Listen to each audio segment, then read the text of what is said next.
जय भीम। आज इस सम्मान समारोह में उपस्थित हमारे सभी नेतागण, मुजफ्फरनगर से सांसद और तीसरी बार आपका आशीर्वाद लेने आए डॉक्टर संजीव बालियान जी, उत्तर प्रदेश में मंत्री कपिल देव अग्रवाल जी, आपके तरफ से प्रतिनिधि उत्तर प्रदेश सरकार में मंत्री अनिल जी, डॉक्टर यशवीर जी, हमारे बिजनौर से एक नौजवान जो मीरापुर से विधायक है चंदन चौहान जी, सम्मानित मंच, सामने बैठे विभिन्न गांवों से आए सभी बुद्धिजीवी और बुजुर्ग नौजवान साथी, माता शक्ति को मैं नमन करता हूं, धन्यवाद करता हूं। आप समय निकाल के आए हो, चुनाव की घड़ी है और सबके अपने अपने व्यस्त कार्यक्रम हैं, उम्मीदवार भी यहाँ हमारे बीच हैं। मैं कुछ ही पल अपनी बात कहूंगा आपके यहाँ। जय भीम तो हमने बोला है, बाबा साहब अंबेडकर जी की जब ऐसी सभा होती है तो बुद्धिजीवी उनकी तस्वीर भी मुझे भेंट करते हैं, लेकिन वास्तव में इस देश में जो सबसे बड़े बड़े इंटेलेक्चुअल हैं, उन सब लोगों को इकट्ठा कर भी दोगे, पूरा जीवन उनको लग जाएगा, तब भी वो बाबा साहब के कंट्रीब्यूशन, योगदान को पूरी तरह से, उनका विचार, उनके अध्ययन को समझ नहीं पाएंगे। क्योंकि हर क्षेत्र में संविधान निर्माता तो सब लोग जानते हैं, सब लोग कहते हैं जी संविधान रचयिता थे, संविधान उन्होंने बनाया, ये तो सबको मालूम है। लेकिन किस प्रकार से जो उन्होंने लेख लिखे, किताबें लिखी, भाषण दिए, प्रयास किए, सामाजिक सुधार अब उनके आंखों के सामने हुए, उनके प्रयासों से जो उनकी नीतियां थीं, आज भी जीवन के हर क्षेत्र में जो उनका गहरा प्रभाव है, उसे हमें समझने की और कोशिश करनी पड़ेगी। यहां माताएं बहनें बैठी हैं, जो फेमिनिस्ट मूवमेंट है भारत में, यानी जो महिलाओं के हितों और अधिकारों की बात जो लोग संगठन और नेता करते हैं, पता नहीं क्या कारण है, बाबा साहब अंबेडकर का नाम वो नहीं लेते। वो जो वेस्टर्न यूरोपियन सेंसिबिलिटी है, विदेशी वहां के जो लीडर रहे, जो नेत्री थीं, जो महिलाओं के सशक्तिकरण की बात करती थी, उनको उदाहरण और नेता बना के चलते हैं। सच्चाई ये है कि बाबा साहब जैसे महान योद्धा महिलाओं के अधिकारों के लिए देश में कभी जन्मा ही नहीं। मैटरनिटी लीव का कानून जो 1961 में जो पारित हुआ, वो उनकी देन है। कई उनके इस तरह के प्रयास रहे, और यहां क्योंकि संख्या महिलाओं की कम है, लेकिन वोट तो शायद ज्यादा ही होगी, बराबर तो है ही।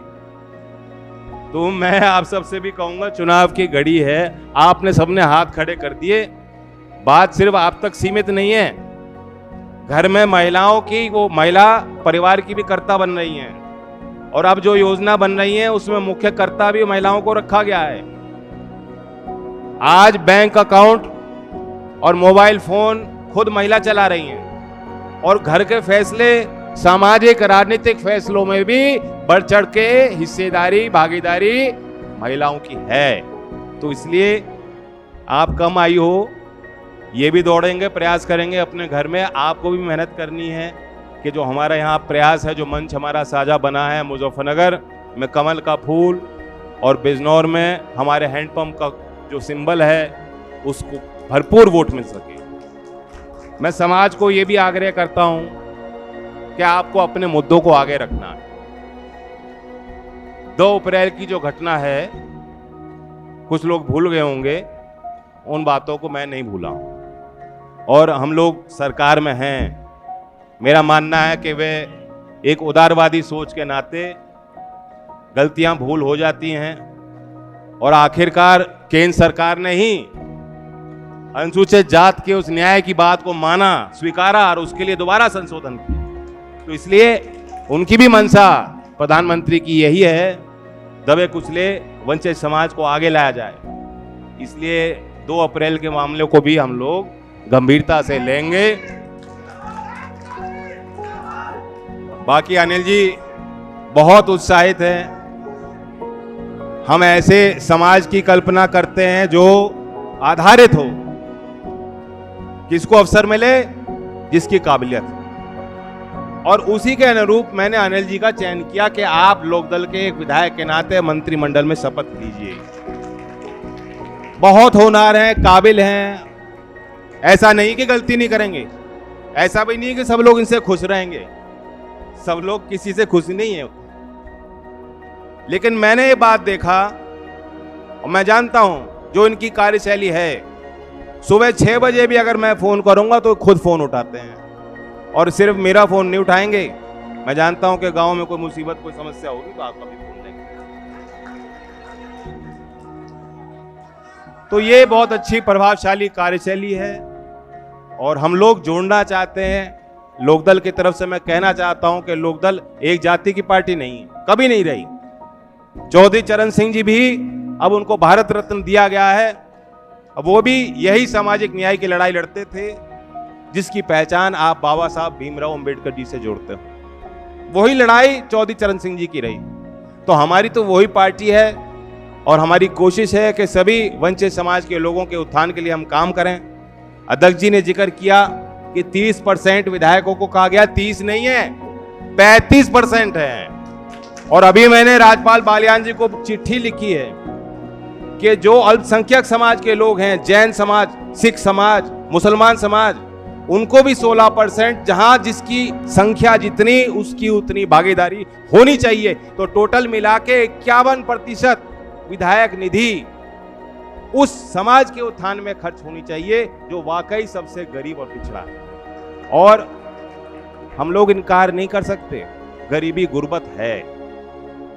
लगभग 33% जो हमारे बिलो पॉवर्टी लाइन का जो मानक है, 33% समाज का हिस्सा उसमें अनुसूचित जात का है। किसी भी मानक को देखेंगे, शैक्षिक आधार को आप देखेंगे, समाज की महिलाओं की स्थिति को आप देखेंगे, कुपोषण को देखेंगे कि कितने बच्चे किस समाज के कुपोषित हो रहे हैं, क्यों हो रहे हैं। अगर सही समय पहले 2 साल में उनको पोषण उचित मिल जाएगा तो जीवन भर उनका शरीर, उनकी शारीरिक क्षमताएं, उनके लिए जीवन भर की संभावनाओं के दरवाजे खुल जाएंगे।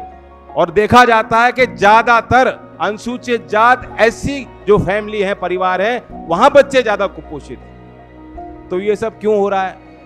अपराध भी थम नहीं रहा, कानून भी बहुत सख्त बन गए, अट्रॉसिटी एक्ट बहुत सख्त है, लेकिन अब भी देश भर में विभिन्न राज्यों में समस्या है कि एससी के खिलाफ क्राइम हो रहा है। यहां बहुत बुद्धिजीवी आए हैं। एक तो मैं आपसे मांगने आया हूं वोट और सपोर्ट, दूसरा मैं मांगने आया हूं कि अपने मुद्दों को आप आगे रख के एक जागरूकता फैलाएं।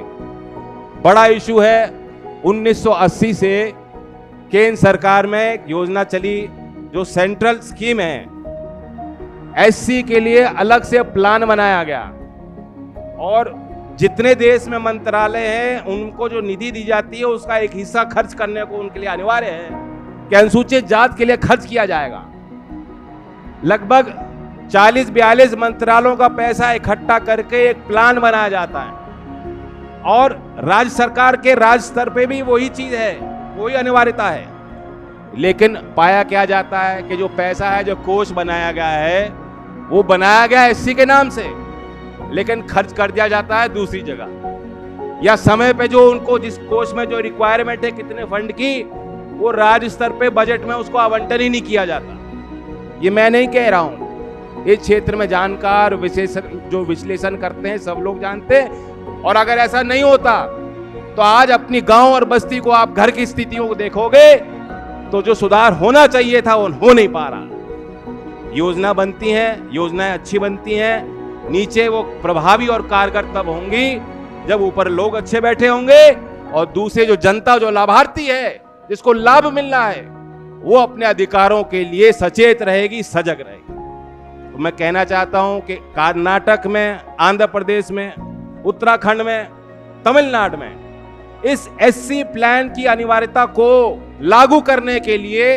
राज्य सरकारों ने कानून पारित किए हैं। हमारे 2 मंत्री सरकार में हैं। आचार संहिता लग रही है, मैं कुछ कह नहीं सकता, लेकिन मैं आपका सहयोग तो मांग सकता हूं। मैं यहां जितने समाज के संगठन है उनका सहयोग मांगने आया हूं कि हम पे दबाव बना के रखिएगा, सरकारों पे दबाव बना के रखिएगा और मांग कीजिए कि यूपी में भी अगर दूसरे राज्यों में कानून बन सकता है तो एससी के लिए कानून बनाया जा सकता है, और ये सब हम लोग मिलकर करके दिखाएंगे।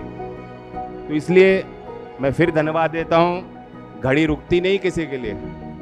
मुख्यमंत्री जी आज जनपद में आ रहे हैं, मैं इस मंच के माध्यम से उनका स्वागत करता हूं। बहुत उम्मीद की नजर उन पे है, कोई कॉम्प्रोमाइज वो करते नहीं है, और आपने भी सबने हाथ खड़े कर दिया, आपने भी बता दिया कोई कॉम्प्रोमाइज, कोई समझौता आप भी करने वाले नहीं हो। कोई वोट खराब मत करना। खास तौर से मुजफ्फरनगर के दृष्टि से मैं बात कहना चाह रहा हूं। पहले हम लोग आमने सामने रहे हैं, लेकिन अब हम लोग हाथ में हाथ लगाकर साथ चल रहे हैं। इस बात पे आपकी नजर जानी चाहिए। ये गहरा विश्वास है, अटूट विश्वास है, और इस समर्थन और सहयोग को सफल बनाना है तो आपको एक एक वोट मुजफ्फरनगर में भी डॉक्टर संजीव बालियान जी के पक्ष में डलवानी पड़ेगी। बात सीधी है। अगर चंदन को एमपी बनाना चाहते हो तो मुजफ्फरनगर में संजीव बालियान जी को एमपी बनाना पड़ेगा। इतनी मेरी बात मान लेना। और फिर मैं कहना चाहता हूं, अनिल की पीठ थपथपाते हुए, क्योंकि उनका ये पूरा एक पहल उन्होंने ली कि जी मैं कार्यक्रम करना चाहता हूं, और आपको भी बताना चाहता हूं, अच्छा काम करेंगे तो इनको बधाई और आपको बधाई, और गलती करेंगे तब भी मैं हूं, चिंता मत करो। धन्यवाद। जय हिंद, जय। मैं रमेश काकड़ा जी से अनुरोध करता हूं कि वो आज समापन करें। रमेश भाई। सबका धन्यवाद, सभी का धन्यवाद, और सभा का समापन।